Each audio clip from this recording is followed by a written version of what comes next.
Welcome to Pylos, traveler.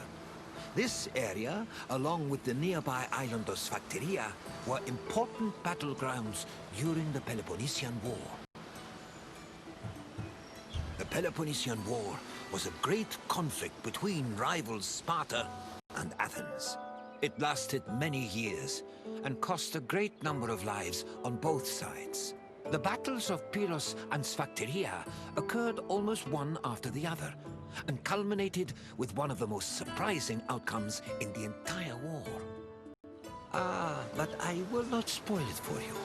You'll have to experience it on your own. I'll wait for you at the end of the tour.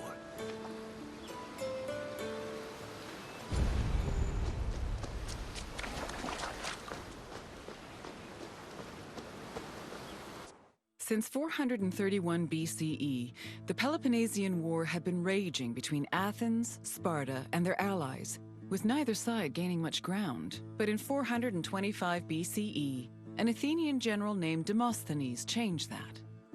After a storm forced his fleet to stop in Pylos, Demosthenes realized a military presence in the area would give them an advantage against Sparta. Unfortunately, the fleet strategists did not believe him, and left Demosthenes in Pylos with 5 triremes and 1,000 men.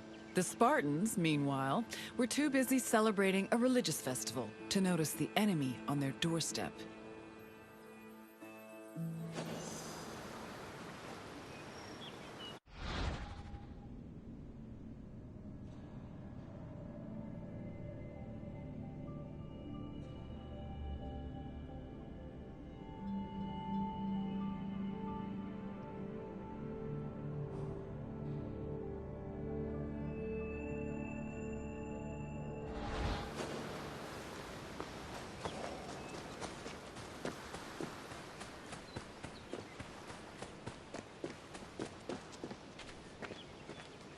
Once Sparta discovered the Athenian presence on Pylos, the Spartan king Agis mustered his troops and fleet. Sparta then descended on Demosthenes' outpost, attacking from both the sea and the mainland. The Athenian general had to mount a hasty defense. He pulled his boats back to the foot of the ramparts and fixed them in place with stakes, providing extra cover. Then, going against all the established rules of battle, he descended with his hoplites to fight on the rocky shore, where he believed the Spartans would disembark. His gamble paid off, and the Spartans did indeed attempt to land at this location, though Demosthenes' forces made them hesitate. One of the Spartan leaders, Brasidas, decided to make the first move by ramming the rocks with his boat, exclaiming, "It's only a few planks." He paid for his actions when his shield slipped into the sea after descending from his boat, leaving him open to many blows. The battle raged on into the night and continued to the next day, remaining locked in a stalemate. However, on the evening of the second day, Athenian reinforcements arrived.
The sudden arrival of the Athenian fleet stacked the odds in Athens' favor. The fleet decided to hold off their attack until the next day, when they swarmed the Spartan ships.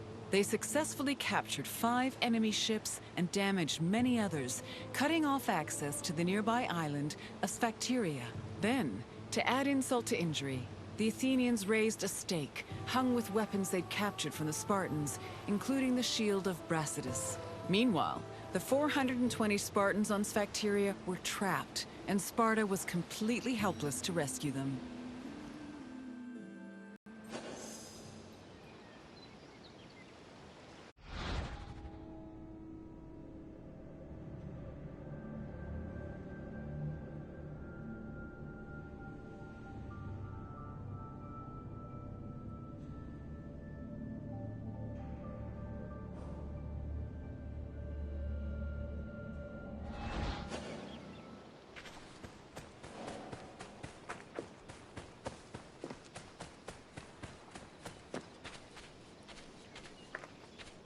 With 420 of their men trapped on Sphakteria, Sparta needed to reevaluate their position. The Spartans on the island were essentially the Athenians' hostages, and Sparta could not move to rescue or resupply them without putting their lives in danger. In an effort to save the trapped soldiers, the Spartan leadership negotiated an immediate truce with the Athenian strategists. Sparta agreed to hold back its fleet and halt their attacks on Pylos. And in return, the Athenians permitted them to send supplies to their men. In the meantime, Sparta sent ambassadors to Athens to try and negotiate a better deal. The hasty truce greatly humiliated Sparta, as they were forced to recognize just how helpless their infantry was in the face of an Athenian fleet.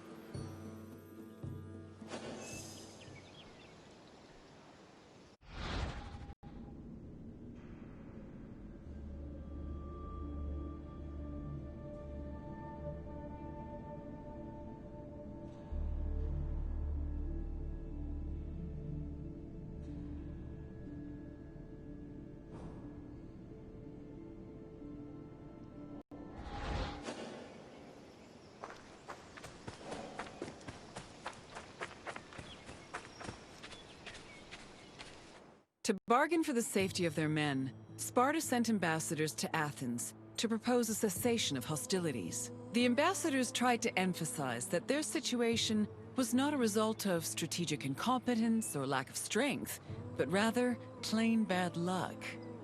According to them, the Spartans on Sphakteria did not deserve to suffer further, because they were trapped through no fault of their own. These statements provoked the ire of Cleon, a popular Athenian politician known for his populist speeches.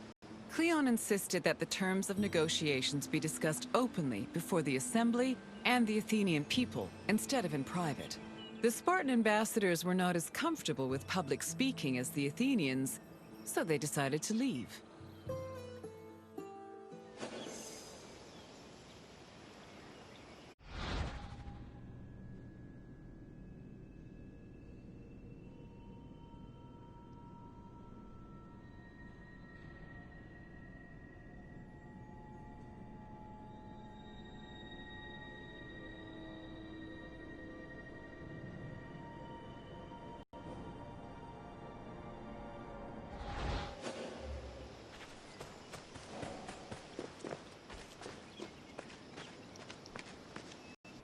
Following the failed attempts of the Spartan ambassadors, hostilities resumed.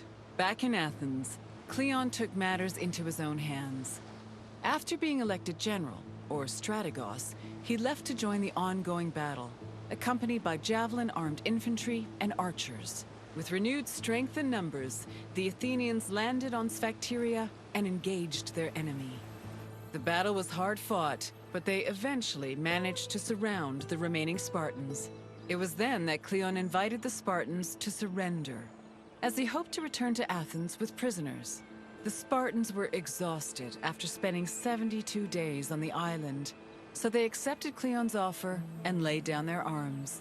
A Spartan capitulation had previously been unheard of, and the news of their surrender echoed throughout Greece like thunder.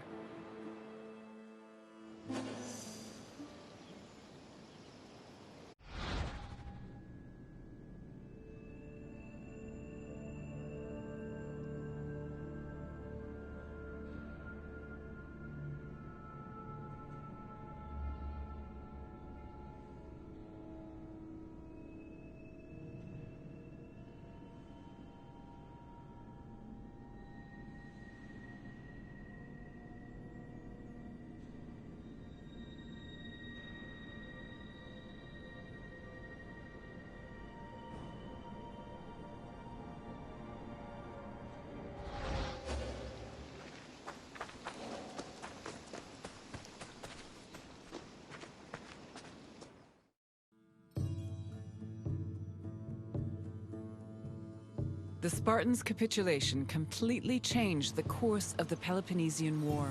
Athens used their new prisoners of war as leverage and threatened to execute them if Sparta ever returned to pillage their lands. This gave the Athenians the freedom to conduct their own raids, which were aided further by their eventual seizing of the island of Sphakteria.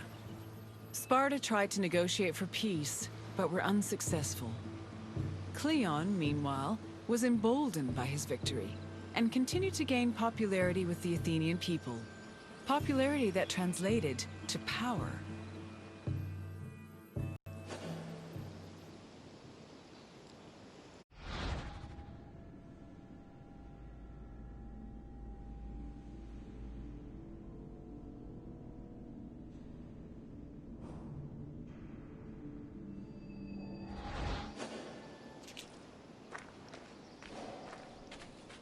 I hope you enjoyed learning about the battles of Pylos and Sphakteria. The battles were hard fought by both sides, but Athens' victory gave them an enormous boost in morale. It encouraged them to be more aggressive, and it was some time before Sparta recovered from the aftershocks of their historic surrender. Now, is there anything else you'd like to do? I'm happy to oblige. Let's begin. Where were Demosthenes and his fleet forced to land during a storm?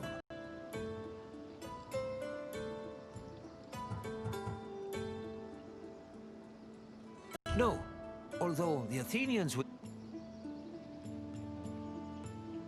Demosthenes landed close... Yes, Demosthenes landed at Pylos, where he was inspired to set up an outpost. On to the second question. Which famous Athenian argued with the peace-seeking Spartan ambassadors? Correct.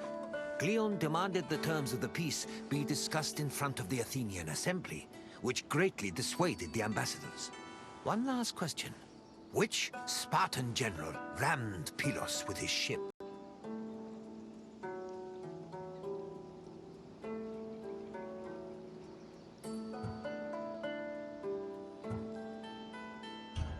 Correct.